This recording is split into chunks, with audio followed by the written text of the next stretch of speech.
Okay, here's an update on my summer garden. It is July 22nd, and so far we haven't had a spring almost, but it's been 100 degrees for the last 4 weeks straight. And they're even predicting 102, feels like 105 Sunday, 3 days from now. But every day until Monday of next week, it'll be 100. Three double, triple digits. All my plants were dying or killing over, dropping fruits, dropping leaves, or just not even growing anymore. And I tried one type of sun protector net, one with the hoops, and that was white. If you see one of my other videos, you'll see how I set that up. And then I switched to this guy. It's a 40%. A lot of people say 30%, but this is 40% UV. I figure there's so much sun here, and the skies are clear, and it's just super, super hot. I mean, just hot. So I covered these plants Saturday, past Saturday. Today is Wednesday.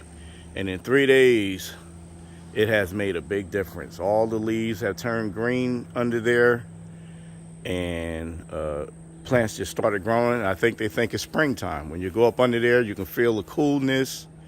I was able to check the temperature, sunlight in there and out here, and I have a device and it says hot plus out here, and when I go up in there it says normal. So let's take a look what we got here. Everything looks happy. The corn looks happy. I just planted these purple hulls and they wasn't coming up. Now they came up.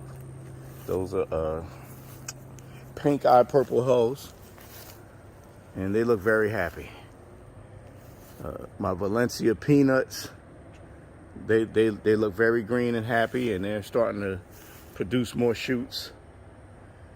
My cherry tomatoes completely stopped producing fruits, but if you see, we have fruits everywhere, coming everywhere.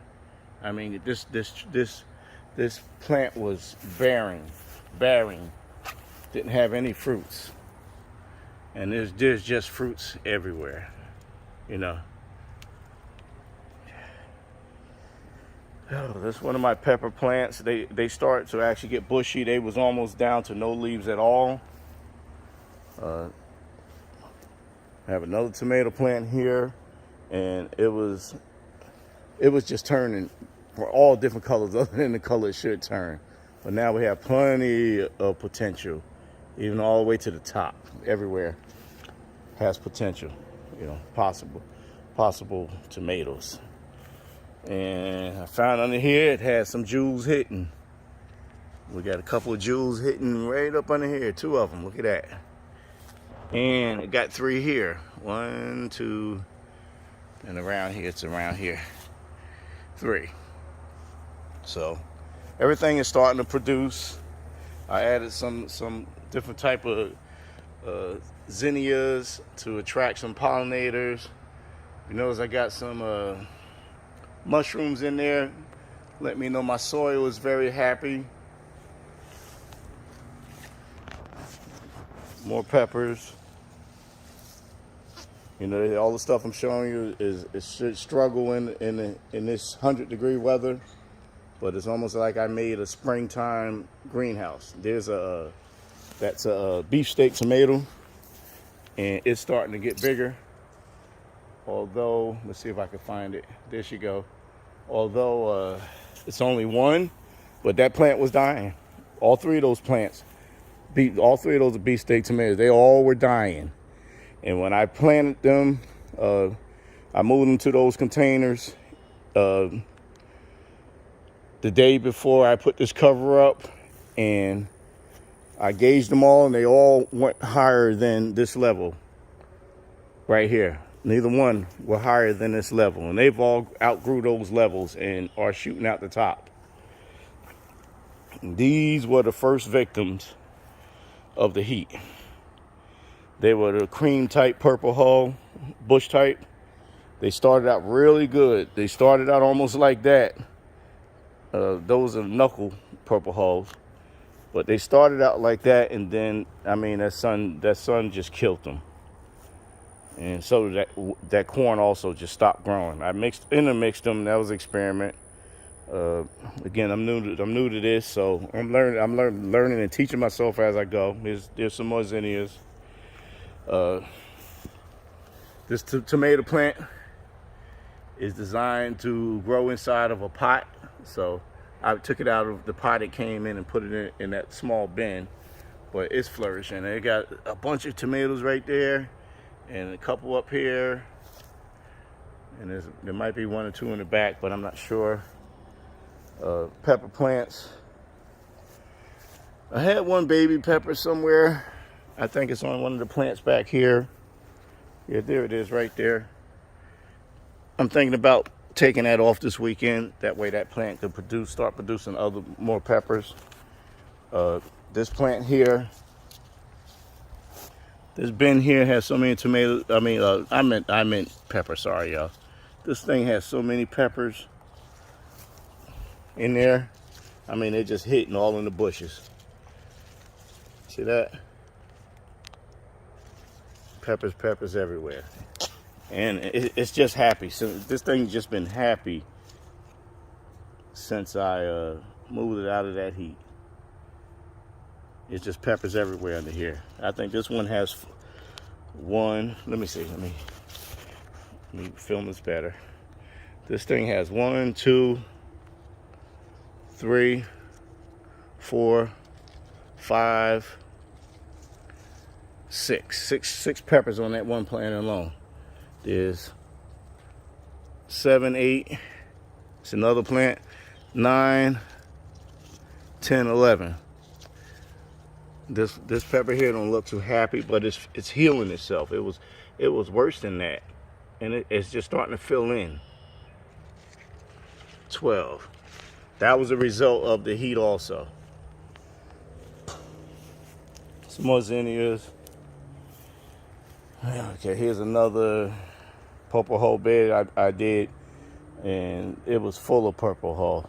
And I tried everything till I realized it was just that they just didn't like the sun.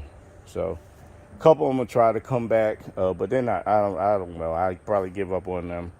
If they come back, they come back. That's fine. Peanuts and some more bush type purple hulls back here. They're doing fine. Then my explosive hot pepper plants. If you notice, if you go down the thing, you can see all the different leaves that it threw. I mean, that's supposed to be a bushy plant. It threw everything. But now it's on the comeback. Look at that little guy right there. Got a pepper in the center of it. That guy got little peppers in the center of it. And I just picked about 30 peppers off of these the other day, yesterday morning. And just to give it incentive to, give energy to all them little guys that is ready to bring up. And I believe it thinks it's springtime now again, too. And there's my oregano. These stupid cucumber plants are trying to outtake my oregano.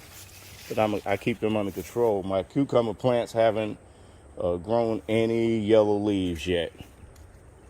And I think it has too much nitrogen. But the other day I put a 10-10 fertilizer in here.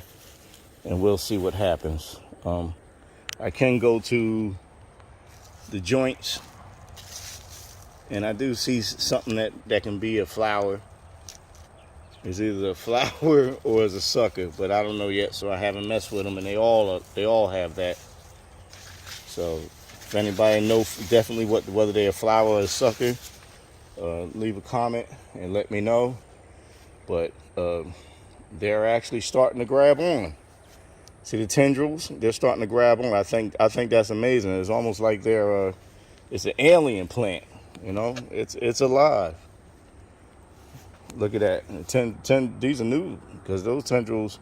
I was out here yesterday, and I mean they're just grabbing on. I pointed the way, and they're just doing what they want to do. They're grabbing on and holding on, and That's what you want. You want your cucumber plant to take the tendrils and climb on up. This one looked like one grabbed a hold of another one. Look at that. But there you have it, guys. I think I've created springtime in the middle of the summer for my garden.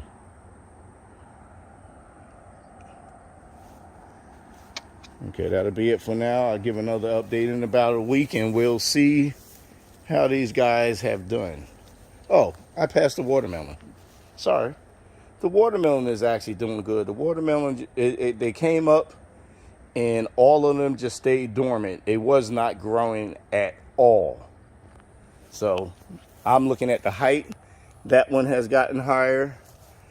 That one has gotten higher.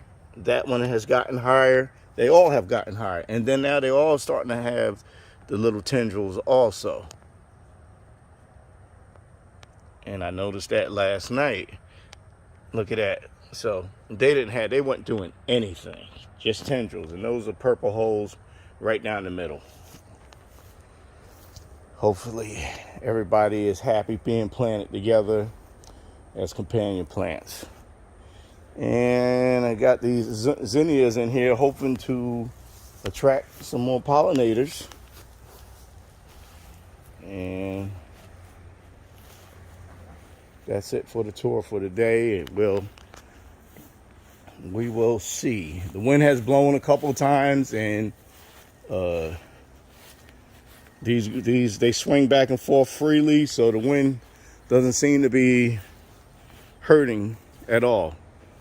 The sun comes up, starts here. The sun is to the back of that direction, which is the east, and for me, that's the west, pointing that way. So my garden gets sun on one end, starting in the morning.